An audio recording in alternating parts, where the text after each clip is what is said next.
안녕하세요. 오늘은요, 우리 신앙의 가장 깊고도 오묘한 신비죠. 바로 삼위일체에 대해서 한번 제대로 파고 들어볼까 합니다. 준비되셨나요? 바로 시작해볼게요. 자, 시작부터 정말 어마어마한 질문이죠. 아니, 어떻게 하나님이 딱 한 분이신데 동시에 성부, 성자, 성령 이렇게 세 분일 수가 있는 걸까요? 이게 사실 수세기 동안 정말 많은 신학자들과 신자들이 머리를 싸매고 고민했던 아주 심오한 질문입니다. 그래서 이 복잡하고 어려운 신비를 좀 풀어보기 위해서요. 오늘 우리가 몇 가지 단계를 차근차근 밟아 볼 거예요. 먼저 삼위일체의 기본 개념부터 딱 잡고 그 다음에 그 깊은 의미를 파고들고 마지막으로 이 신비가 우리 삶에 대체 어떤 의미가 있는지까지 한번 쭉 살펴보겠습니다. 자, 그럼 첫 번째 단계입니다. 한 분이시면서 세 분이신 하나님. 과연 교회는 이 삼위일체 신앙을 어떻게 설명하고 있을까요? 여기서 정말 제일 중요한 점, 이거 하나는 꼭 짚고 넘어가야 하는데요. 우리가 믿는 건 세 분의 다른 하느님이 절대 아니라는 거예요. 우리 신앙의 핵심은 뭐냐면 바로 한 분의 하느님 안에 세 위격이 계시다는 이 고백입니다. 이건 그냥 우리가 만들어낸 얘기가 아니라 하느님께서 스스로를 우리에게 그렇게 보여주셨기 때문에 믿는 거죠. 자, 다음으로 넘어가 볼게요. 이 깊고 오묘한 신비를 말로 설명하려다 보니까 교회가 수세기에 걸쳐서 아주 정교한 단어들을 만들어냈어요. 일종의 특별한 도구 같은 건데요. 지금부터 이 신비의 문을 여는 세 가지 열쇠, 그 핵심 용어들을 하나씩 살펴보겠습니다. 자, 첫 번째 열쇠, 바로 실체라는 단어입니다. 이건 뭐냐면 하느님의 하나됨, 즉 하느님은 근본적으로 딱 한 분이시다라는 걸 강조하기 위해 쓰는 말이에요. 가끔 본질이나 본성이라는 말로도 쓰이는데요. 핵심은 성부, 성자, 성령, 세 위격 모두가 이 하나의 완전한 신성을 똑같이 온전히 가지고 계신다는 뜻입니다. 그럼 두 번째 열쇠를 볼까요? 바로 위격입니다.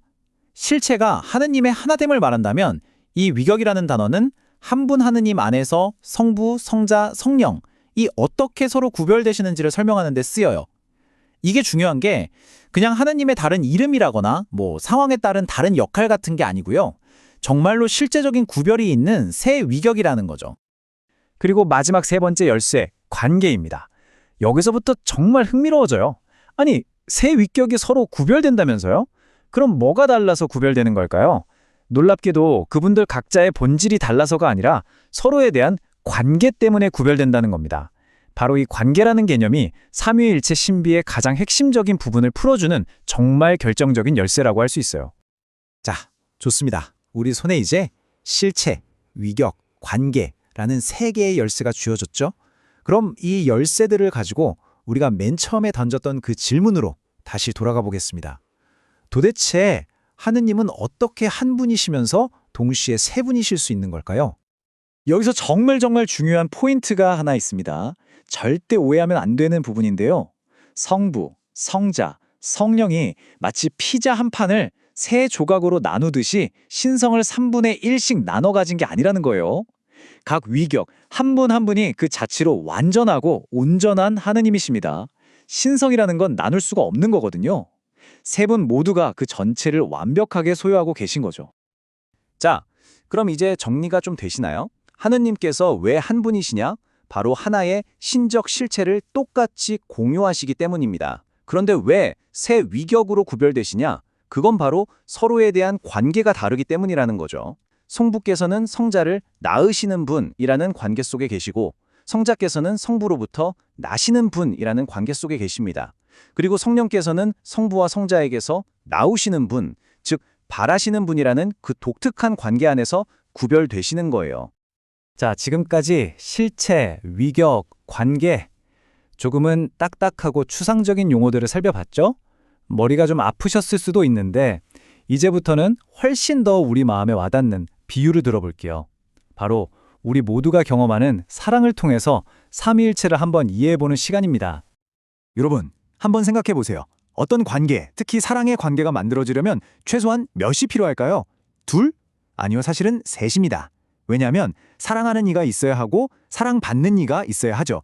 그리고 그 둘만 있으면 안 되고 그 둘 사이를 이어주는 사랑의 표현, 즉 사랑 그 자체가 있어야 진짜 관계가 완성되거든요.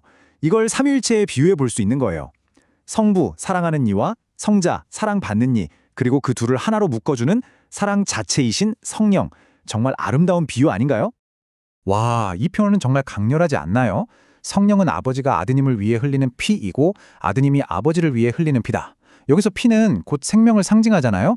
그러니까 성령은 성부와 성자 사이를 오가는 그냥 감정 같은 게 아니라 살아있고 역동적인 신적인 생명 그 자체라는 거예요. 두 분을 하나로 묶는 강력한 사랑의 결합인 거죠. 자, 이제 거의 다 왔습니다. 마지막으로 교회가 이 위대하고도 신비로운 삼일체 교리를 어떻게 딱 정리해서 가장 소중한 신앙의 유산으로 우리에게까지 전해주고 있는지 한번 살펴보겠습니다. 이게 바로 수많은 공예회를 거치면서 확립된 삼위일체 신앙의 공식적인 정립본이라고 할 수 있습니다. 몇 가지 핵심 원칙이 있죠. 첫째, 위격들을 막 섞어서 혼동하면 안 된다. 둘째, 하느님의 단일한 본질을 쪼개서 분리하면 안 된다. 셋째, 성부, 성자, 성령 사이에 누가 더 높고 낮은 우열 같은 건 절대 없다. 이 세 무한한 위격이 완벽하게 동등하게 하나의 하느님을 이루신다는 것, 이것이 바로 우리 신앙의 핵심입니다.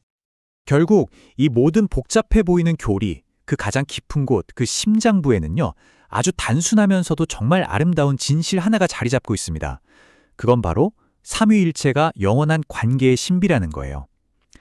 다시 말해 우리 하느님은 외롭게 홀로 계시는 분이 아니라 그 본질 자체가 성부, 성자, 성령의 완벽하고 영원한 사랑의 공동체, 즉 관계 안에서 존재하시는 분이라는 엄청난 진실이죠. 자, 오늘 이야기를 마무리하면서 마지막으로 이런 질문을 한번 던져보고 싶어요. 어쩌면 우리가 살면서 맺는 모든 사랑의 관계들 있잖아요. 가족, 친구, 또 연인과의 관계 속에서 우리가 경험하는 그 사랑과 하나됨의 순간들, 그 모든 순간들이 어쩌면 이 거룩하고 영원한 삼위일체의 신비를 아주 희미하게 남아 비추는 작은 거울은 아닐까요? 우리 각자의 삶 속에서 한번 깊이 생각해 볼 만한 질문인 것 같습니다.